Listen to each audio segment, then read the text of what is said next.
Radhe Radhe. Welcome है आपका एक नए ब्लॉग में। तो ये है महाकुंभ की बहुत पुरानी वीडियो। तो अब हम जा रहे हैं। रात को सोने की बजाय हमने उठकर सोचा कि क्यों ना हम लेटे हुए हनुमान जी के दर्शन करने के लिए जाए। तो मैं सभी को साथ लेकर चल दी लेटे हुए हनुमान जी के दर्शन करने के लिए। भाई जब हम घर से इतनी दूर तीर्थ पर जाए हैं तो सोने के लिए थोड़ी ना जाते हैं। तो बस सबको उठाया, फटाफट तैयार किया, फिर सब उठे। हम पहुंच गए। था काफ़ी दूर। तो चलते चलते अब हम आ गए हैं हनुमान जी के दर्शन करने के लिए। और हम यहाँ लाइन इतनी ज़्यादा नहीं थी, अंदर जाकर लाइन बहुत थी। हाँ, मैंने ले लिए हैं फूल वगैरह और प्रसाद बाबा को चढ़ाने के लिए। तो इतनी दूर से अगर हम आए हैं तो हमें दर्शन करना तो बनता ही है। और भाई इतनी दूर से आने के बाद सच बताऊं, हर किसी के भी दर्शन नहीं हो पाते। दर्शन हुए, मन बड़ा खुश हुआ, बहुत अच्छा लगा। बहुत लंबी लाइन थी, चलते गए तो बहुत दूर जाकर पता चला कि बहुत ज़्यादा भीड़ और काफ़ी लंबी लाइन है। कहते हैं कि यहाँ पर लंका पर विजय प्राप्त करने के बाद हनुमान जी आराम करने के लिए आए थे। यह है प्रयागराज और यह है लेटे हुए हनुमान जी जो फूलों से सजे हुए हैं और बहुत ही सुंदर और प्यारे लग रहे हैं। जब लंका पर विजय प्राप्त की थी श्री राम जी ने, तो हनुमान जी बहुत ज़्यादा थक गए थे। उसके बाद हनुमान जी आकर यहाँ पर लेट गए थे, उन्होंने विश्राम किया था। तो आप देख सकते हैं विश्राम की मुद्रा में हनुमान जी लेटे हुए हैं और बहुत ही सुंदर लग रहे हैं। सच कहूँ तो बोलिए जय श्री राम। श्री राम जी के बिना हनुमान जी कुछ नहीं है और हनुमान जी के बिना श्री रामचंद्र जी भी कुछ नहीं है। तो देखिए, दर्शन करने के बाद अब हम यहाँ से निकल जाएंगे।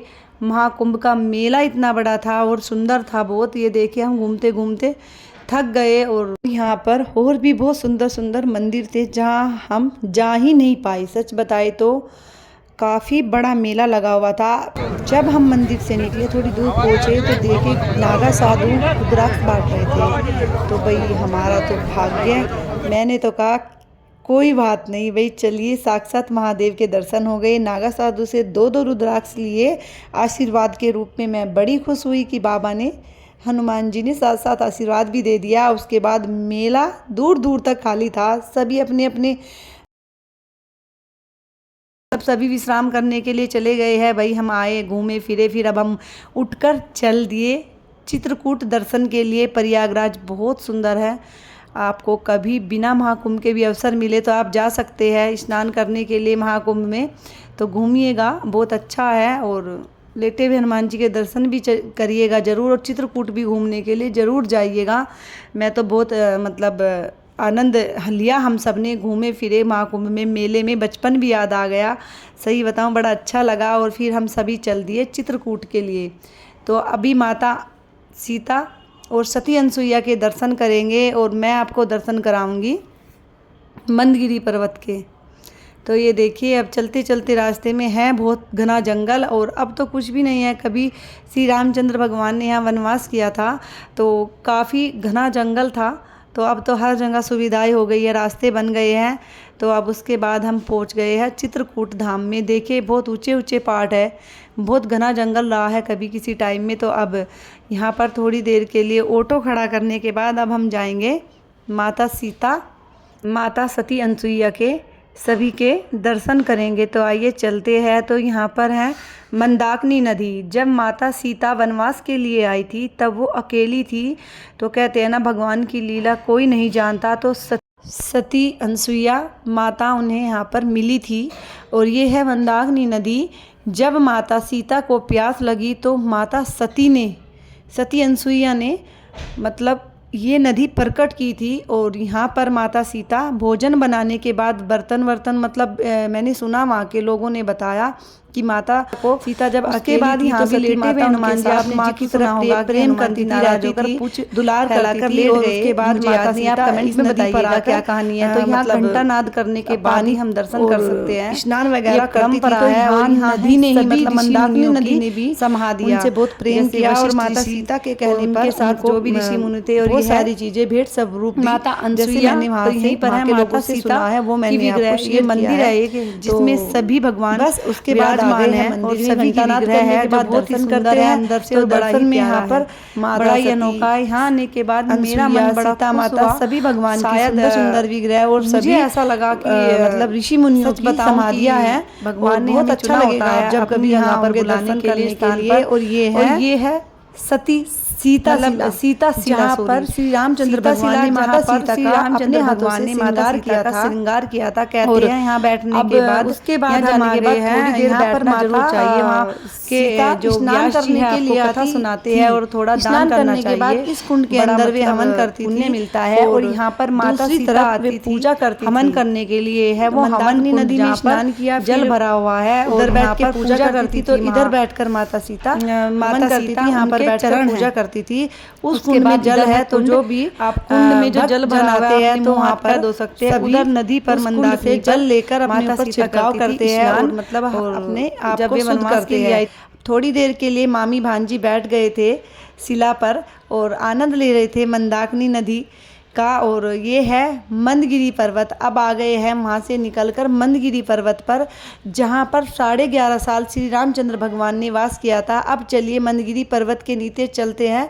तो यहाँ पर है एक सुंदर सा मंदिर जहाँ पर शिला के रूप में विराजमान है श्री विष्णु भगवान और राम जी। यहाँ के जो व्यास जी हैं उन्होंने हमें बताया था। अब आप उनके मुख से सुनिएगा राम महिमा। भगवान श्री राम इस कामदगिरी पर्वत में 11.5 साल इसी जगह चित्रकूट में रुके थे, जिन्होंने राम घाट में नित्यदिन स्नान करके कामतानाथ में इसी जगह पूजन करते थे, जिनका नाम कामतानाथ है। जैसे हमारे घर में प्रमुख द्वार होता है, इसी तरह इस पर्वत का प्रमुख मुख भी और प्रमुख द्वार भी यही है।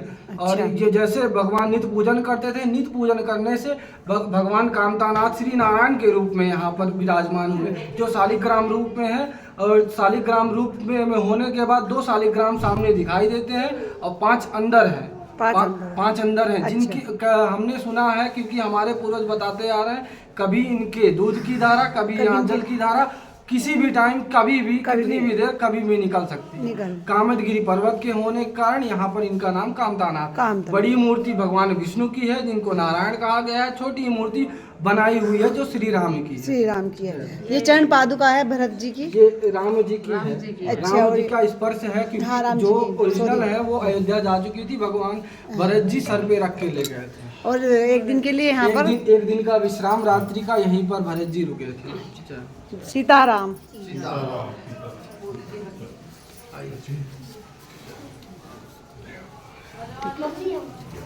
तो आइए चलते हैं राम घाट की ओर। तो अब हम निकल लिए हैं यहाँ से राम घाट की तरफ। और ये देखिए बहुत ही सुंदर है और बड़ा मनमोहक है, मन को मोहने वाला है और बड़ा ही सुंदर दृश्य है। आइए थोड़ा नज़दीक चलकर देखते हैं। और ये राम घाट इतना सुंदर है और बहुत ही मतलब सुंदर सजा हुआ है, जैसे छोटी दिवालियाँ, मतलब जो दिवाली होती है ना, जैसे हम बड़ी दिवाली छोटी दिवाली पर दिए लगाते हैं घर में और दीपों से सजा देते हैं, वैसे ही सुंदर तरीके से बड़े प्यार से मतलब यहाँ पर ये सजाया गया हुआ है। और ये देखिए कितना सुंदर, मैं आइए चले आपको नज़दीक से दिखा देती हूँ। और बहुत सुंदर तरीके से सजाया गया है। और ये देखिए मतलब अभी चलते हैं थोड़ा नीचे की ओर, सभी संग साथी आ रहे हैं, ये देखिए। और यहाँ पर होता है नौका विहार और आरती होती है। और ऐसा लगा है आने के बाद जैसे हम अयोध्या आ गए हो। अयोध्या राम घाट दोनों में कोई अंतर नहीं है, दोनों जगह ही श्री राम जी विराजमान हैं। और मेरा हृदय भावुक हो गया ये सब देखकर कि भगवान ऐसे ही भगवान नहीं कहलाए जाते। ज़िंदगी में इंसान हो भगवान हो, कष्ट सबको मिलता है और बिना कष्टों के इस संसार में कोई भी आगे नहीं बढ़ सकता। ये स्वयं भगवान ने आकर हमें बताया धरती पर रहकर।